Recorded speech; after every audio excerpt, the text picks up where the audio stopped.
welcome to Inside of New England's Therapeutic Talk. Please like, subscribe, and comment below. I am Candace, and you're watching Inside of New England's Therapeutic Talk. I am a licensed professional counselor, and today I just want to talk about incarceration and the COVID pandemic. I have done a lot of research on incarceration, and I actually created a program, and it's called Counseling Inmates and Their Loved Ones.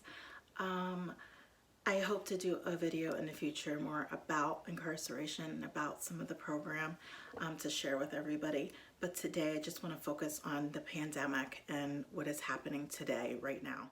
What you're seeing right now are some photos of some of the actions that have taken place in Connecticut. One of the reasons why I'm shooting this video today is because I'm really bothered by the fact that the state of Connecticut has chosen on more than one occasion throughout this pandemic to shut water off. And when I mean shutting water off, they basically just shut the water off and don't allow people who are incarcerated to take showers for several days during this pandemic.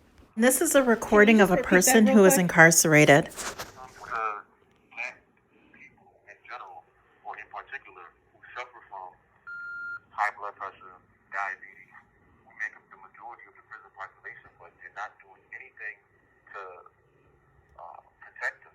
You know what I'm saying? We're still in here, basically shoulder to shoulder, ankle to ankle, because this is prison. So you can't really practice any type of social distancing in the form of being 6 feet apart. We're next to each other. Like the cell or the block that I'm housed in, it houses over 209 people. And we're all closely situated to each other. And we all have pre-existing diseases in the form of heart disease, high blood pressure, so forth and so forth. But they're not doing any type of, they're not taking any type of precautions to protect us. Okay. But they're still in this prison, and they're not supposed to be in this prison. And they're mixing them within the population.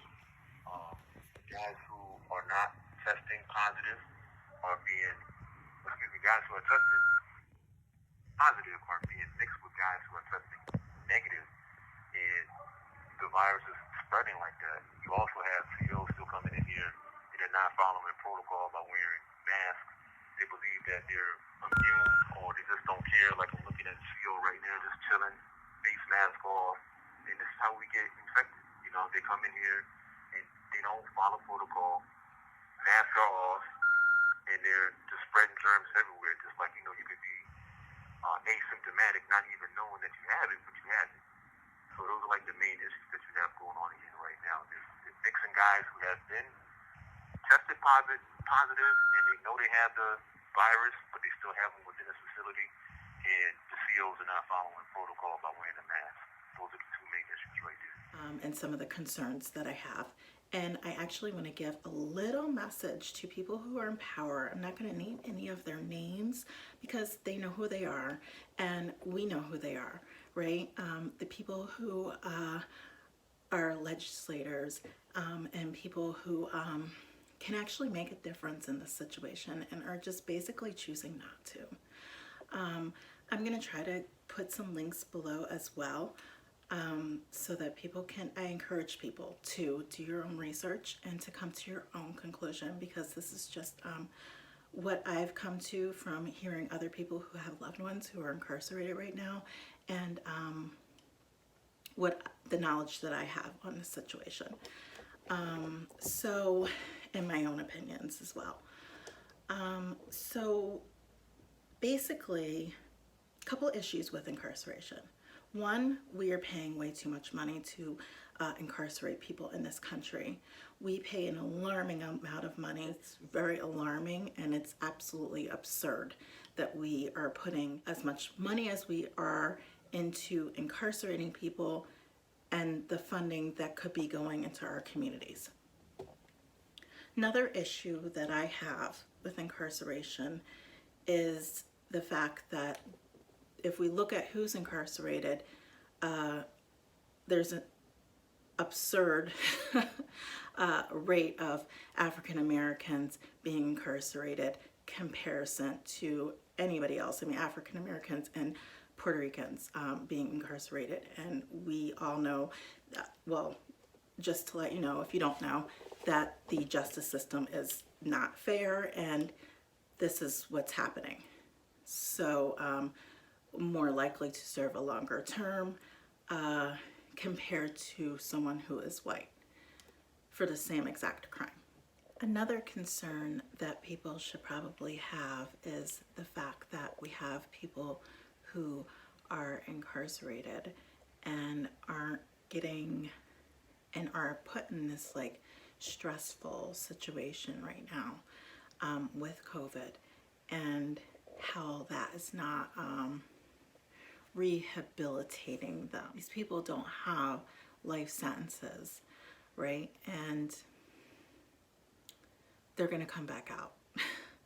And they're not, and that could be pretty stressful, being put inside of, being locked down for long amounts of time inside of a prison and not getting services that they need. I mean, let's remember that, especially with women, a high rate of women who are incarcerated were victims of trauma.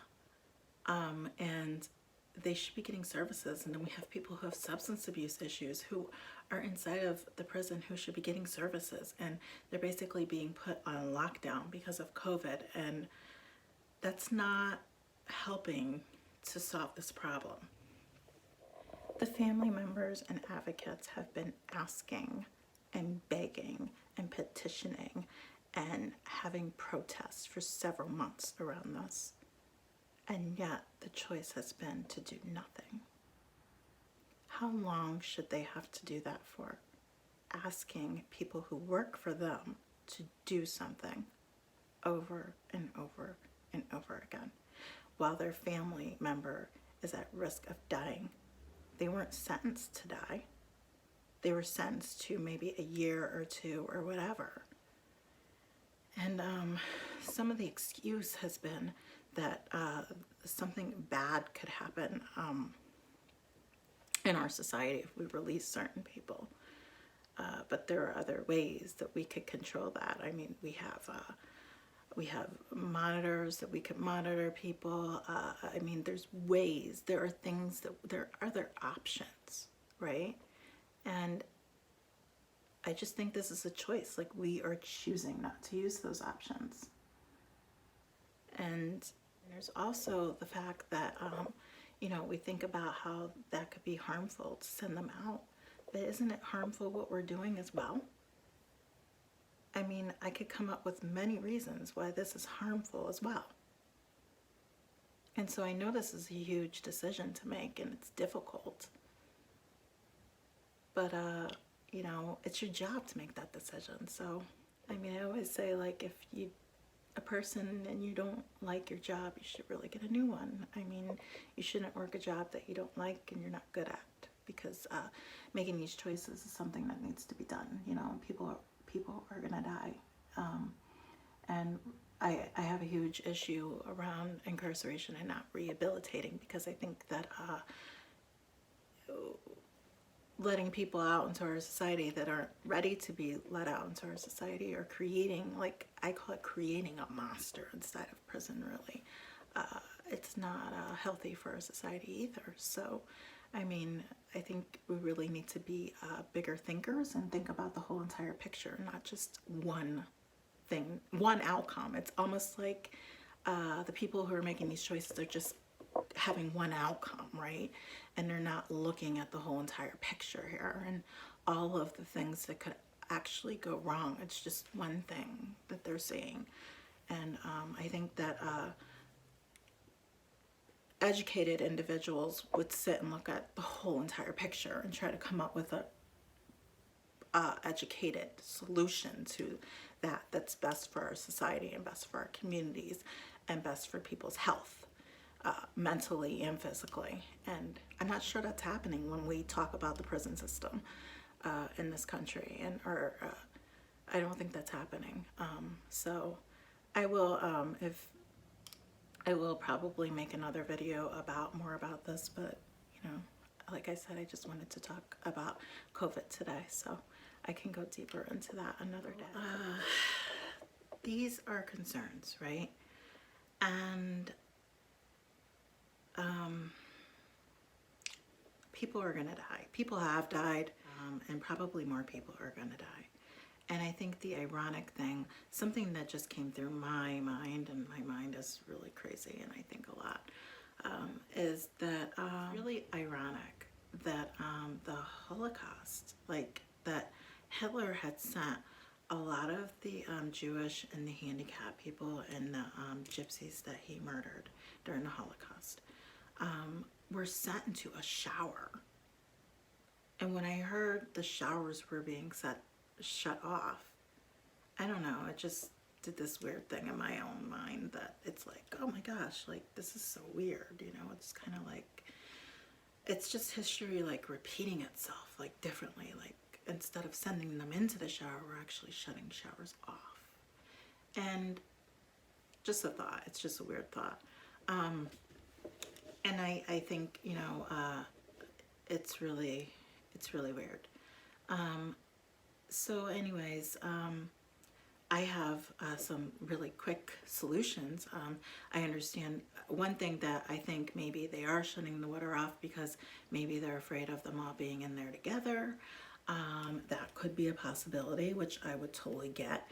And I would say that we're paying an alarmingly a lot of money as taxpayers to have the prisons open, and paying the staff that work inside of there, we're paying their salary. And I would have to say that if it means taking one individual at a time to the shower, then that's what needs to be done. One person, sanitize it, and keep it moving. Because the reality of this is that that's just pure laziness. In my mind, that's kind of being lazy, and it's a part of your job to make sure that these people are safe. And once they're in custody, you need to be keeping them safe, and you're not doing that right now. So that's just a thought, right? And a solution to giving showers. Okay. Now, the only thing that I could think of why they're not doing it, because I can't come to any other conclusion of why they're not doing it, and they haven't gone publicly to say why they're not doing it either. Because basically what's happening is that publicly, when a question gets asked about incarceration, it's just kind of like swept underneath the carpet. And so my special little message is that my heart goes out to the women who are incarcerated. My heart goes out to the children that are incarcerated. My heart goes out to the men who are incarcerated. And my heart goes out to the family members who have a loved one who is incarcerated right now, because it must be you must be beside yourself, knowing the circumstances that your loved one is in, and that certain people are choosing not to do anything.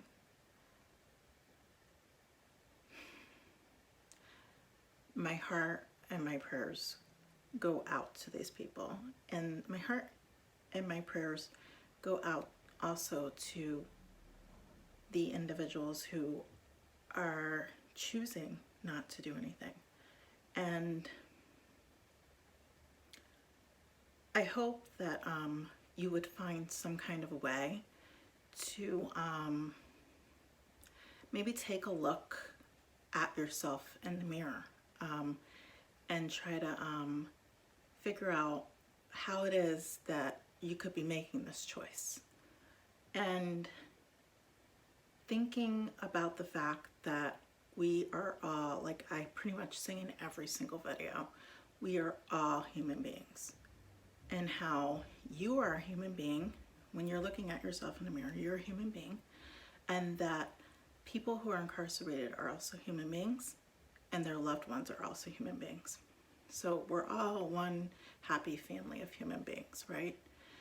And your family, or your own family, as you're looking at yourself, is they're human beings too.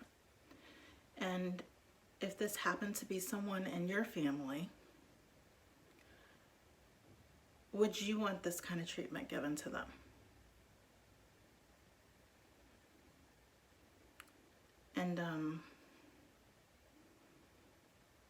And the consequences that could happen as a result of the decisions and the choices that are being made right now, when we have people who are working inside of these facilities and going back out into our society.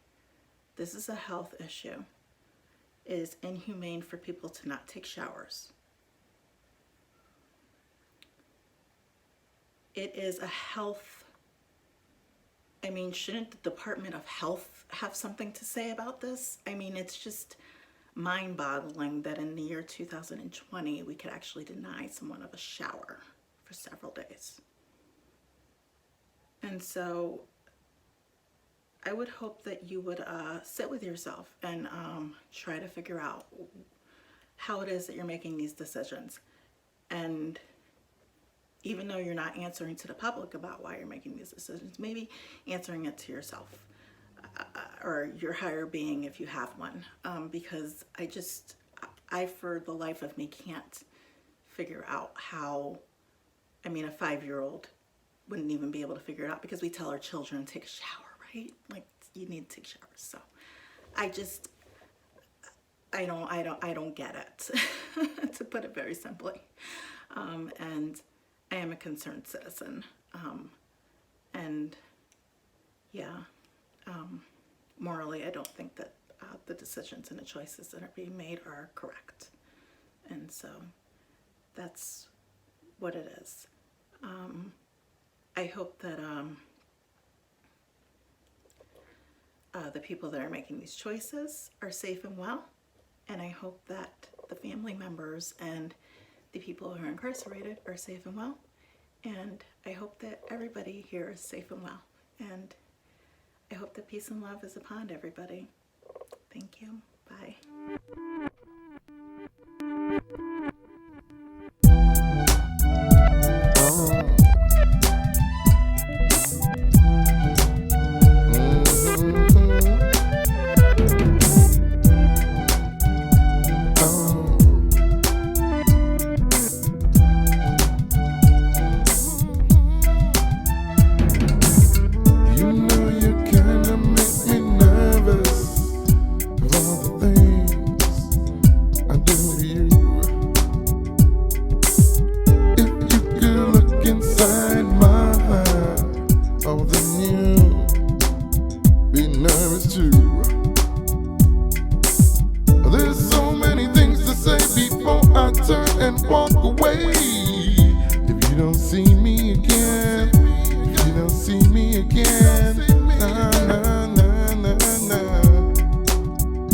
Just remember